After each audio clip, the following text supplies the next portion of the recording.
Jim O'Quinn, the editor of American Theatre magazine. And I'm going to say a couple of things about Jim.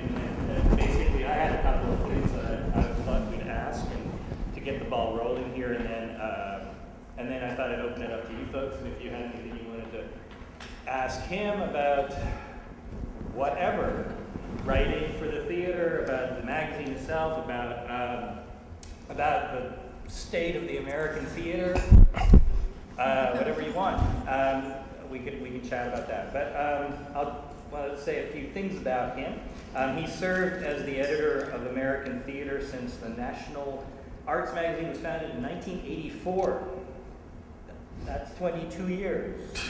I know. It's a career. It is. It's a career. He has also been the editor of the biannual Journal of the Stage Directors and Choreographers Foundation.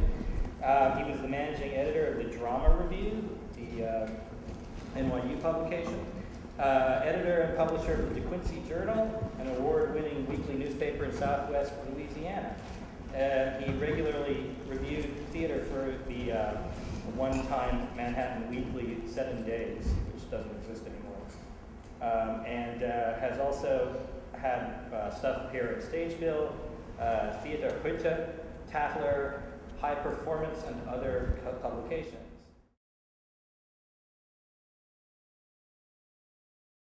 I'm from the South. I had undergraduate degrees in English and journalism, and was always interested in the theater and involved in it in one way or another. But growing up in rural Louisiana, it wasn't exactly a practical career option.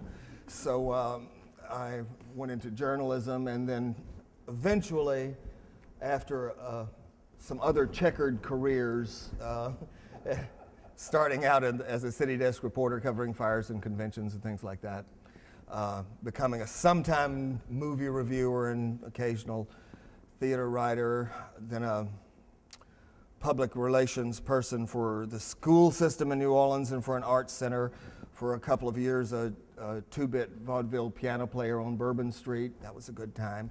I eventually went to NYU in my late 20s or something to legitimize my long-standing interest in the theater and join the performance studies department there, which is sort of a hippy-dippy, you probably know about the performance studies department at NYU. It's sort of a make-your-own agenda arts program, and it's a good place to study criticism because you can create the whole thing yourself.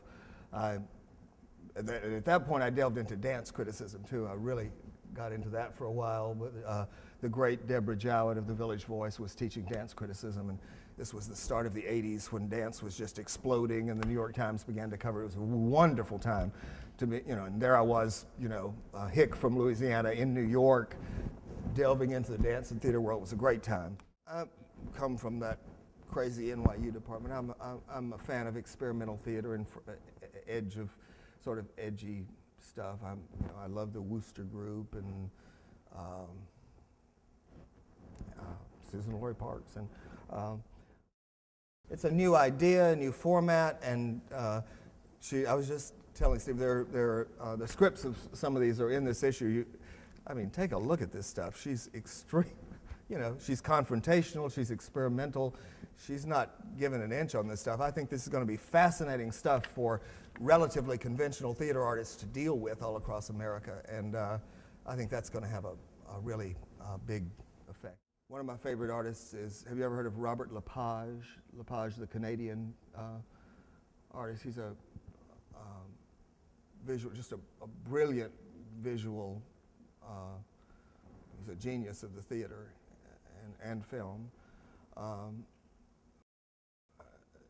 Seeing his work changed seeing the Wooster Group changed my life, you realize the incredible possibilities of theater. I saw a Lepage piece called, it used to be called Hiroshima, then it was the Seven Streams of the River Ota that he performed widely. I saw it in Vienna when it was in a 7-hour version, if you're ready for that.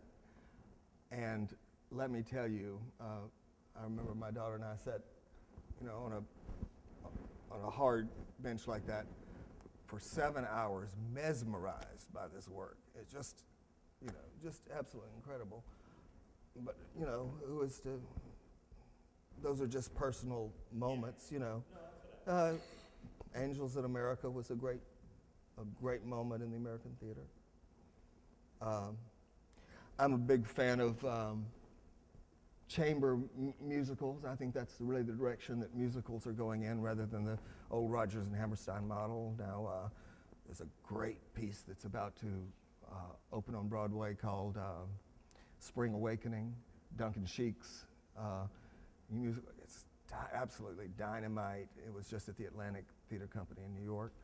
And the new smaller musical, Grey Gardens is a good example, terrific example. I think that's a way, you know, the old Oklahoma model is just not, it's a relic now. It just doesn't work anymore. So there needs to be a revitalization of the musical, and I think these small, new forms of musical is really important, and a lot of really interesting people are doing that now.